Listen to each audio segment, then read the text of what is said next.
എല്ലാവർക്കും നമസ്കാരം. ഈ അനുഭവം എല്ലാവരും കേൾക്കണേ നിർബന്ധമാണ് കേട്ടോ. എനിക്ക് ഗുരുവായൂർ ഏകാദശി വിളക്ക് നടക്കുമ്പോൾ ഉണ്ടായ ഒരു അനുഭവം. ഞാൻ ഇന്ന് ഗുരുവായൂർ പോകുമ്പോഴും ആരെങ്കിലുമൊക്കെ കൂടെ ഉണ്ടാവാറുണ്ട്. കുറച്ച് നാളായിട്ട് ഗുരുവായൂർ പോയിട്ട് എൻ്റെ വീട്ടിൽ കാട് പോലെ തുളസി തനിയെ മുളച്ചുണ്ടായിട്ടുണ്ട്. ഗുരുവായൂർ പോകുമ്പോൾ കണ്ണന് കൊടുക്കണമെന്നുണ്ട്.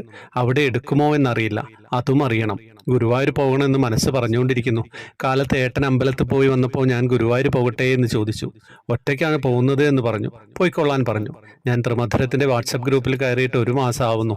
ഞാൻ പോകാനിറങ്ങുമ്പോൾ ഗ്രൂപ്പിൽ ഒരു മെസ്സേജ് ഇട്ടു, ഞാൻ ഗുരുവായൂർക്ക് ഒറ്റയ്ക്ക് വരുന്നത് കണ്ണാ എന്ന്. എന്നിട്ട് വീട്ടിൽ നിന്നിറങ്ങി ബസ് സ്റ്റോപ്പ് വരെ ഏട്ടൻ കൊണ്ടുവിട്ടു. അവിടെ നിന്നപ്പോൾ ബസ് കാണുന്നില്ല. അപ്പോൾ അവിടെ നിന്ന് ചേട്ടൻ പറഞ്ഞു, ബസ്സില്ല എന്ന്.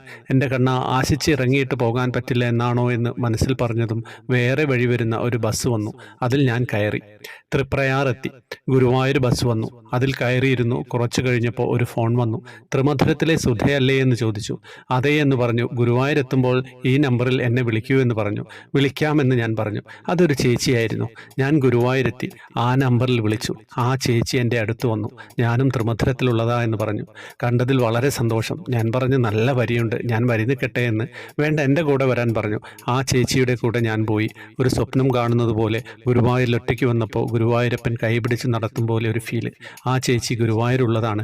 ആ ചേച്ചിക്ക് അകത്ത് കയറാൻ പാസ്സുണ്ട്.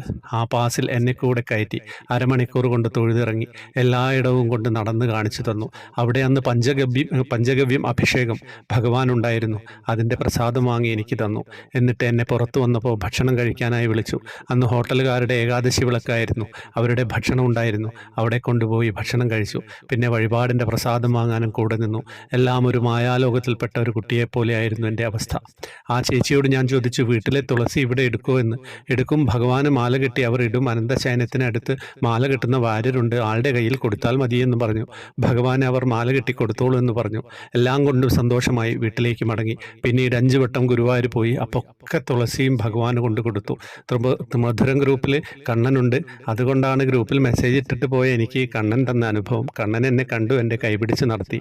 ഞാനൊന്നും പറയുന്നില്ല, നിങ്ങൾ എന്നെ അഭിപ്രായങ്ങളൊക്കെ പറയുക. ഹരേ കൃഷ്ണ.